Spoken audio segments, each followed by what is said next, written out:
through in everything that you do. By trying to make somebody fit a mold that you've created without their consent or through just manipulation, you know what you're gonna do? You're gonna ruin your life and the person you're fucking with. Yeah, right? actually. And then you're gonna lead to divorce, ruining your fucking kids' lives. It's just such a. It just goes down. It trickles down. It affects everybody. And by the way, if you're that asshole who wants somebody to like, you want to just take care of somebody, then you should be looking at women who are only looking to date for money. Yeah. Your priorities are aligned. That's why I said if that's what you want, there's plenty of women who want that. Like, and then it works. That's why I'm like, you know what's crazy is like we have free will, so we can do whatever we want for the most part. But like we can make our own choices. So if you're a woman who only wants to date for money, by all means, bitch. And then if you're a man who has a lot of money and wants someone to wait on and dote on and like spoil, by all means, there's plenty of them. That's why I always think men who complain about gold diggers, they have no gold.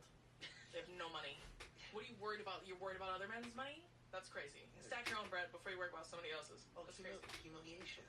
Yeah, well, I can't tell you how many men I've stitched that are like, see, this is why you gotta worry about these gold. What? Show me a W-2. I want to see how much money you made last year, and I'll tell you if you should be worried about gold diggers, bitch.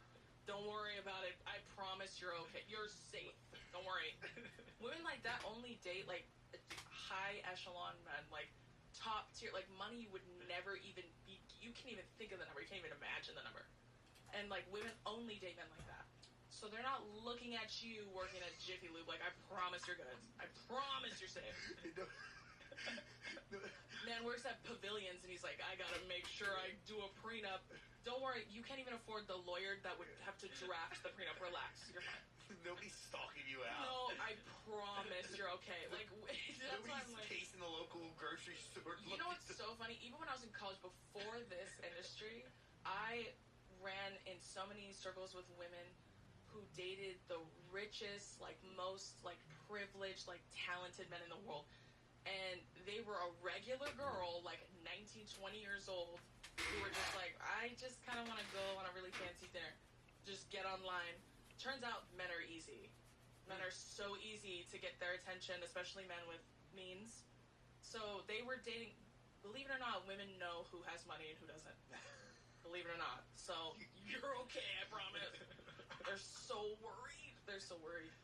What sacrifices? What were you about to say? No, I was just wondering if you've ever regretted anything you've said online or stitched and said about someone, or felt bad afterwards. No. I mean, about the men that I've stitched, no. Do you vet them before you choose to Yeah, I do. them? I do vet them. I will say one time I did make fun of a dude, but it wasn't on TikTok. He wrote like a mean comment on one of my things. And turns out I misunderstood the meanness, I guess, and I apologized to him. I was like, my bad, dude. Like, and he was like, no, it's okay. And he said sorry to me too. He's like, I'm sorry I wrote that. Like, I get why you misinterpreted it, and we squashed it. We love civil discourse. Right, yeah. And I publicly posted it too, so it wasn't anything private. But I did post like, hey man, like, or hey all, like.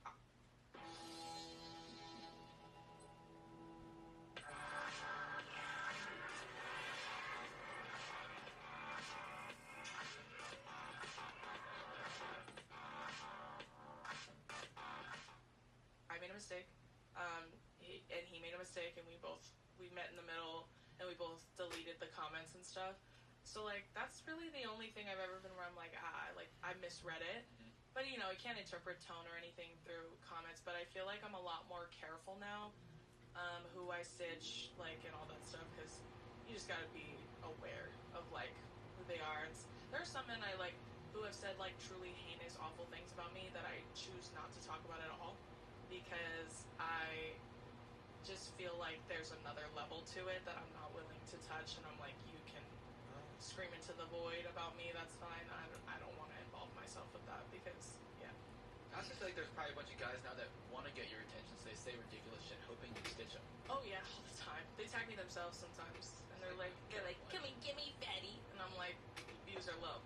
The views are low. They're coming, wandering into my den, trying to poke a bear. You know what I mean? Like they're like, I'm bored.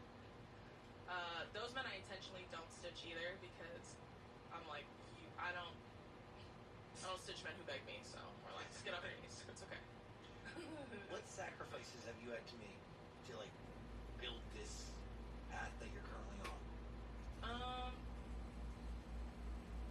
biggest one is probably just privacy.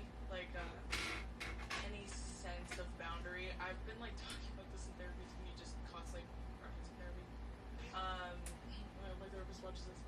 I feel like my idea of boundaries, my understanding of them was, like, because I'm so confrontational and I'm so, like, upfront about my feelings, and I'm very upfront about if something upsets me or bothers me, and I always have been, I feel like I associated that with boundaries. Like, I'm like, oh, I'm so good at holding boundaries, which I am to an extent. I'm really good at boundaries to an extent, but, like, when it comes to my platform, when it comes to people who love me, I'm not very good at holding boundaries, especially when I'm uncomfortable in public, and I feel like my boundaries are being crossed. I never really say anything.